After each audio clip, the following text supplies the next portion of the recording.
sulat ang imong nasod, syudad, o karsada.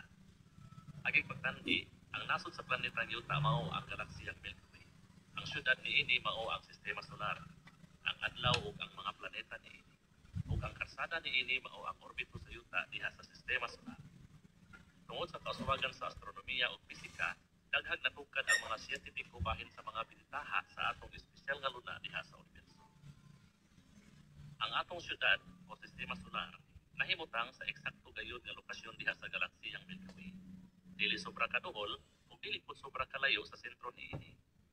Kining gitawag sa mga siyentipiko nga kapuy-ang dapit, husto gidaghanon sa kombinasyon sa mga kemikal nga makasuportar og kinabuhi. Kung malayo-layo kini sa sentro sa galaksiya, nihit kining mga kemikala. Kung duol ra pod, kining dapita peligroso tungod sa hilabihan kadaghang makamatay radyasyon o ubang mga elemento. Itanag mo yun sa kinamaayuhang lokasyon, nag-ingon ang magasin Scientific American. Ang kinamaayuhang karsada. Ang karsada o orbito sa yuta mao ang kinamaayuhan diha sa atong syudad nga sistema solar. Ang gilayon niini nga orbito gikan sa adlaw mao'y mga 150 milyones kilometros. Nga nahimutang sa lugar nga kapuy-an kay ang temperatura dinhi makasuportar og kinabuhi. Dugang pa, ang agianan sa yuta halos lingin. Usa ang atong distansya gikan sa adlaw halos dili mag-usab-usab sa tibuok tuig. Sa laing bahin, ang adlaw mao'y hingpit nga planta sa enerhiya. Kini walay kausaban, husto gidakon ug nagpabugag hustong gidaghanon sa enerhiya. Tukma gayud na gitawag kining espesyal kaayong bituon. Ang kinamaayuhang silingan. Ang bulan mao ang kinamaayuhang silingan sa yuta. Ang gidakon niini halos konter siya lang kung itandi sa gidakon sa yuta. Usa kung ikumparar ang gidakon niini sa ubang mga bulan sa atong sistema solar, ang atong planeta dako-dakong bulan. Kini ba nagkaato lang? Imposible. Una, ang bulan mao'y makapataog o makapahunas sa dagat nga importante sa yuta. Ang bulan usab dako tabang sa pagbalanse sa paghirig ug pagbiyo sa yuta. Kung dili paingon niini pagkadisenyo ang bulan, ang atong planeta magkarag-karag sa magkasing. Ang moresulta nga kausaban sa klima, pagtaob ug pagpunas, ug uban pang mga kausaban makahatag og dakong kadaot. Ang eksakto kaayong pagkahirig ug pagtuyok sa yuta. Ang pagkahirig sa yuta nga mga 23.4 grado mao'y nakapabalanse sa tinud-ig nga siklo sa panahon, sa temperatura o sa lain-laing klima sa tibuok yuta. Ang pagkahirig sa atong planeta eksakto ra gayud. Sumala pa sa librong Rare Earths Why Complex Life is Uncommon in the Universe. Tungod sa pagtuyok sa yuta, ang gitason sa adlaw o gabi eksakto ra gayud.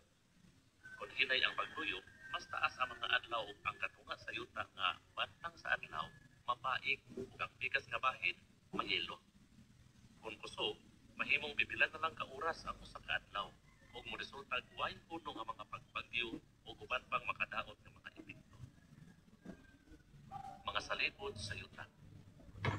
Ang wanang mao'y peligroso kaayong dapit nga puno makamatay radyasyon ug dagko kaayong mga bato. Apan ang atong asol nga planeta murag naglupat sa tunga sa pinusilay sa wana nga dili maigo. Ngano? Kay ang yuta gipanalitan og katingalahang mga salibot, usa ka persadong kaayong magnetic field ug maayong pagkadisenyo nga atmosfera. Ang magnetic field sa yuta. Ang sentro sa yuta mao'y nagtuyok nga bolang puthaw nga nagpaga. Nga tungod niini ang atong planeta dunay dako kaayo og persadong magnetic field nga moabot hangtod sa wana. Kini nga taming sa yuta na nalipod kanato batok sa kusog kaayong radyasyon gikan sa wanang o sa uban pang makamatay mga elemento gikan sa adlaw. Lakip niini nga mga elemento mao ang solar wind nga walay huno nga nagpagawas og enerhiya sama sa mga proton o electron. Ang solar flare nga sa pipila lang ka minuto mapabugag enerhiya nga sama kag kusog sa bilyon-bilyong hydrogen bomb. Ug ang mga pagbuto diha sa ibabang bahin sa adlaw nga nagpagawas og bilyon-bilyong toneladang materya ngadto sa wanang. Makakita kag ebidensya sa panalipod nga imong madawat gikan sa magnetic field sa yuta. Ang solar flares ug ang mga pagbuto sa ibabang bahin sa adlaw makapagulaghayag kaayong mga aurora nga makita sa ibabang bahin sa atmosfera duol sa mga magnetic poles sa yuta. Ang atmosfera sa yuta. Ang atmosfera naghatag kanato og oksiheno nga atong maginhawa og ubang mga gas aging dugang proteksyon. Ang ibabawng bahin sa atmosfera, ang stratosphere, dunay usa ka matang sa oksiheno nga gitawag og ozone, nga mosuhop og kutob 99% radyasyong ultraviolet o UV. Usa ang ozone layer nagapadalipod sa daghang matang sa kinabuhi, lakip na sa tao ug plankton nga mao'y tuburan sa kadaghanan sa atong oksiheno batok sa makamatayang radyasyon. Ang gidaghanon sa ozone diha sa stratosphere nagdepende sa puwersa sa radyasyong UV. Usa ang ozone layer mao'y usa ka pwersado ug epektibo kaayong salpon. Ang atmosfera nagapanalipod usab kanato batok sa adlaw-adlaw pagbombardiyo sa milyon-milyong bato sa wanang nga lain-lain ug gidakon, gikan sa gagmay kaayo ngadto sa dagko kaayo. Ang kadaghanan niini masunog diha sa atmosfera ug mahimong mga bulalakaw. Apan ang radyasyon nga kinahanglanon sa kinabuhi makalapos sa salibot sa yuta, sama sa init ug sa kahayag.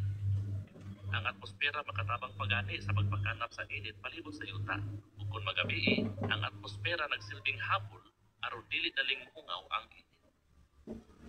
Ang atmosfera ug ang magnetic field sa yuta maayo kaayong pagkadisenyo nga wala gihapon matugkad hangtod karon. Ingon usab niini ang mga siklo nga nagsuportar sa kinabuhi sa yuta. Mga siklo nga kinahanglanon sa kinabuhi. Kung ang supply sa preskong hangin o tubig sa syudad putlon ug ang mga imbornal niini sa pungan, ang mga tao magsakit ug dayon mamatay. Apan panandungan kini, ang atong planeta dili sa magrestoran, diin ang pagkaon ug mga supply gikan pa sa gawas ug ang basura ilabay didto. Ang hinlong hangin ug tubig nga atong gikinahanglan dili pinadala gikan sa wanang ug ang basura dili usab gipasakay og rakit aron didto ilabay. Usa sa unsang paagi ang yuta nagpabiling hinlo ug kapuy-an tungod sa mga siklo sa kinaiyahan, sama sa tubig, karbon, oksiheno ug nitroheno nga gipatin-aw ug ipakita dinhi.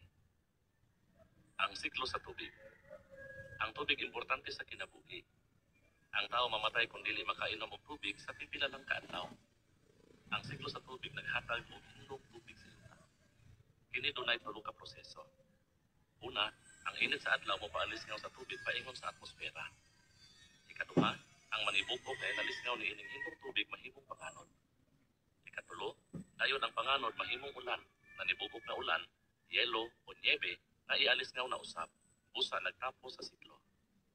Unsa kadaghang tubig ang maresiklo tuig-tuig? Sumara sa banabana, igo nga masanapan ang yuta sa gilad mong kapin sa duhag tunga kapiye. Ang siklo sa carbon dioxide ug oksiheno. Aron kita mabuhi, kinahanglang mohanggap kita og oksiheno ug ang atong hinanggap mo gawas ingong carbon dioxide. Kay naginhawa man ang bilyon-bilyong tawo ug hayop, anong dili mahutdan ang atong atmosfera ug oksiheno ug masobrahag carbon dioxide? Tungod kini sa siklo sa oksiheno. Una, sa proseso nga photosynthesis, ang tanong mosuhop og carbon dioxide nga binuga sa tawo ug hayop, ug kini og ang enerhiya sa sidlak sa adlaw gamiton sa pagpatunghag carbohydrate ug oksiheno. Ikaduha, inighangab nato og oksiheno, gitapos nato kanang siklo. Kining tanan nagakahitabo sa hinlo, hapsay ug linawng paagi. Ang siklo sa nitroheno. Importante usab sa kinabuhi sa yuta ang organikong mga molekula sama sa protina. A. Ang nitroheno gikinahanglan sa pagpatunghan niini nga mga molekula. Ang atong atmosfera dunay mga 78% ni ana nga gas. Himuon sa kilat ang nitroheno ingong mga substansya nga subhon sa mga tanom. B. Dayon ilison kini sa mga tanom sa paghimog organikong mga molekula. Kung kaunon sa mananap ang tanom, maapil usab og kaon ang nitroheno. C. Dili kamatay sa tanom ug mananap, tugtaon sa bakterya kini nga nitroheno. Usa kini mabalik sa yuta o sa atmosfera. Hingpit nga pagresiklo. Tungod sa modernong teknolohiya, tuniladang makahilo og dili maresiklong bugaw ang mapatungha sa mga tao ug tubig. Apan ginaresiklo sa yuta ang tanang basura niini pinaagi sa maayong kaayong mga proseso sa kimika. Sa imong hunahuna, sa unsang paagi mitungha ang sistema sa pagresiklo sa yuta? Kung ang proseso sa kalikupan sa yuta mitungha lagiya, imposibleng mahimong hingpit ang proseso niini sa paghinlo sa kalikupan. Nag-ingon ang magsusulat bahin sa relihiyon ug siyensya na si M.A. Corey. Uyog ka ba sa iyang ingon? Aniya pa'y dugang impormasyon. Unsay imong tubag? Nagtuo ka ba nga gituyo pagdisenyo ang mga kinaiyahan sa yuta? Kung mao, hain sa ibabaw ang makapakompensir kaayo kanimo. Unsay imong itubag ni atong mo insister nga ordinaryo lang ang yuta, nga laing bunga lang kini sa proseso sa evolusyon. Ani apay dugang impormasyon. Punog kinabuhi. Walay nahibalo kung unsa kadaghang espisye dinhi sa yuta. Gimadaban nga kini moabot og mga 2 ngadto sa 1 ka gatos ka milyon. Unsa ka kaila pag kinabuhi sa atong planeta? Yuta. Ang usa lang ka gatos ka gramong yuta dunay 10,000 ka espisye sa bakterya gawas pa sa mga mikrobyo. Ang uban niini nagpuyo mga 3 kilometros kanom sa yuta. Hangin. Gawas pa sa mga langgam, kabog o mga insekto nga manglupat, ang kahanginan punog pollen o ubang mga spore, liso o sa pipila ka dapit, libo-libong matang sa mikrobyo. Ang mikrobyo diha sa kahanginan sama kadaghan sa mikrobyo diha sa yuta. Matod pa sa magazine Scientific American. Tubig. Daghan gihapon kita wala mahibalo ibahin sa kadagatan kay dako kaayo gasto ang mga siyentipiko sa pagtuo niini. Bisan ang kagaangan nga naara sa kamabuan o kisigihag panuki-tuki, gipuy-an og milyon-milyong espisye nga wala pa maili. Kini bang nagkalidadis nga matang sa kinabuhi mitong halag iya? Daghan ang muuyon sa magbabalakid sa bisulat. Pagkadaghan sa imo mga buhat, buhi ba sa kaalam gibuhat mo silang tanan. Ang yuta na puno sa imo mga binuhat. Salmo 104:24. Sa footnote, ang Biblia nag-ingon nga Jehova ang ngalan sa Dios. Salmo 83:18. Balik sa barko. Kinsay nakauna sa pagdisenyo niini? Ang mga siyentipiko o mga inhenyero karon nagpatudlo sa mga tanong ug hayop. Sila nagtuon og nangopya sa disenyo sa nagkalain-laing mananap sa kanatan sa siyensya nga gitawag og biomimetics sa paghimog bag-ong mga produkto o sa pagpauswag sa nagama ng mga produkto. Sa magbasa ka sa mosunod nga mga pananglitan, pangutan-a ang imong kaugalingon. Kinsa gayoy angan pasidunggan niini nga mga disenyo? Pagtuon sa kapay sa balina. Unsay makatunan sa mga tigdisenyo og aeroplano gikan sa balinang hamba. Daghan kaayo. Ang dako ng balina motimbang og mga 30 toneladas sa makabugat sa truck kakargado. O gahig lawas na may kapay asa magpako. Kining 2 metros nga mananap liksi kaayo diha sa tubig. Interesado ang mga tigduki-duki kung sa unsang paagi makaliyog-liyog kining gahig lawas nga mananap sa gamay kaayong sirkulo. Ilang nadiskubrihan nga ang sekreto anaa sa kurte sa kapay. Ang atubangang gilid sa kapay lahi sa pako sa eroplano kay kini gibangon. Dihang maglangoy, kini mga gibon makapaboylo sa balina paibabaw ug mopamilo sa pagbutan sa tubig. Sa unsang paagi, ang magazine Natural History nag-ingon nga tungod sa mga gibhang sa kapay, ang tubig moboylo pag-agos na patuyok nga walay saman. Bisag tutok kaayo ang lawas na ini nga nagpasaka ibabaw sa tubig. Asa magamit kining ilang nadiskubrihan? Ang pako sa eroplano nga kortihon sama ni ini, magkinahanglan pipila lang ka kapay-kapay diha sa pako ug uban pang mekanismo nga gamiton sa pagkontrolar sa hangin. Kining pagkuha mas luwas o masayon kitidhon. Ang ekspertong biomekanika si John Long nagtuo nga sa dili madugay ang mga eroplanong jet gibangon na unyag mga pako. Pagkopya sa pako sa kanaway. Ang pako sa eroplano sama nagkorte sa mga pako sa langgam. Apan gipauswag pagkinig maayo sa mga inhenyero. Ang new scientist nagtaho nga ang mga tigduki-duki sa University of Florida naghibog sampol nga eroplano nga gipalupat pinaaging remote control nga makapundo, makasakdop o makasakag kalit sa magkanaway.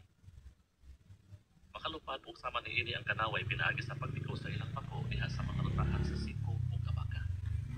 Pinisilyo niini ang pako sa pagtikontroladang sampol nga eroplano na dunay gamay motor nga mokontrolar sa mga tukog-tukog nga metal na magpalihok sa pako sumala pa sa magazine. Pinaagi niini maayong pagkadisenyo nga pako ang gagmay nga eroplano makapundo o makasakdop taliwala sa habog ng mga building. Ang ubang mga kawani sa militar, interesado sa pag-imog ingon niini kasayod maniobrahon nga eroplano na magamit sa pagpangitag bakterya o kemikal nga mga hinagiba diha sa dagkong mga syudad. Pagkopya sa tiil sa kanaway. Ang kanaway dili mo kagig sa katugnaw bisag magtindog sa yelo. Ngano? Ang sekreto mao ang talagsaong disenyo sa parte sa lawas sa mananap nga nanimuyo sa bugnaw mga damit. Ang kanaway dunay counter-current heat exchanger. Aron masabtan kun unsa kini, paghanduraw og duha ka tubo nga nagtapat. Ang usa ka tubo giagusan og init nga tubig ug ang pikas bugnaw. Kung ang init o bugnang tubig moagi sa tubo sa samang direksyon, mga katunga sa kainit gikan sa init nga tubig mabalhin sa bugnaw. Apan kung magsugat ang direksyon sa init o bugnang tubig, halos ang tanang kainit gikan sa init nga tubig mabalhin ngadto sa bugnaw. Kung magtindog ang kanaway diha sa yelo, ang heat exchanger sa mga tiil niini magpainit sa dugo dihang ubalik kini sa bugnawng tiil sa langgam. Ang heat exchanger nagtipig sa kainit sa lawas sa langgam o nagpabilin sa kainit diha sa iyang mga tiil.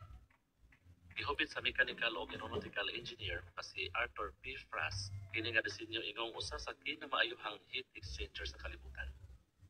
Kini nga disenyo talagsaon kaayo mao nga kopya kini sa mga inhinyero.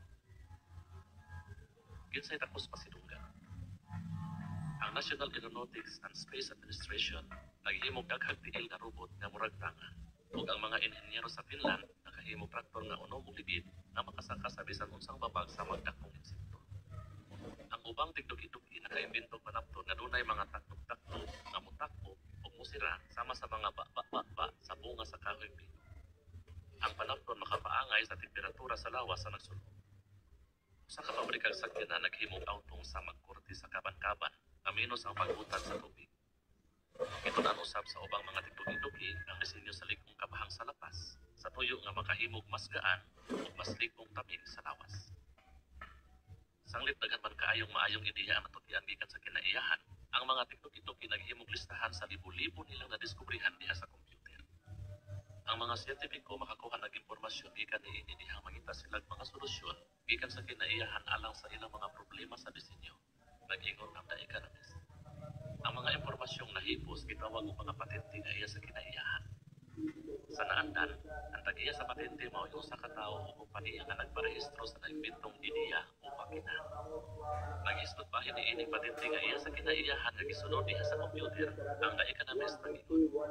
Sa pagtawag sa mga disenyo nga patente nga iya sa kinaiyahan, ang mga tigdugi-dugi nagpasilugdalang nga ang kinaiyahan mo kayo ang tag-iya sa patente. Sa usang paagi nakaimbento ang kinaiyahan inikot sa mga ideya. Ang tigdugi-dugi mo ang talagsaon ang mga disenyo sa kinaiyahan o itungod sa piniliyong teknikan ng proseso sa emisyon. Apan ang ubang mga tigdugi-dugi diha sa The New York Times, asa 100 ang kilo, asa 100 ang kilo, dagko nga kutub matambaka gwa kalabas, istesa, budisan 150 ang kilo, 150 ang kilo, dagko nga bangos gwa kalabas, dagko nga karaw barilison, tilapia sa dagat, 150 ang kilo, asa 100 ang kilo, asa 100 ang kilo, dagko nga kutub matambaka gwa kalabas, istesa, budisan 150 ang kilo, 150 ang kilo, dagko nga bangos gwa kalabas, dagko nga karaw barilison, tilapia sa dagat, 150 ang kilo, asa 100 ang kilo, dagko nga kutub matambaka gwa kalabas, istesa, budisan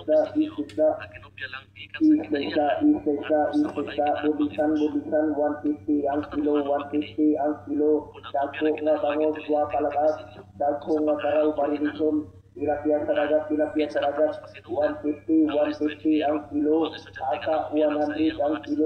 asa 100 ang kilo, dagko nga kutub matambaka gwa kalabas, istesa.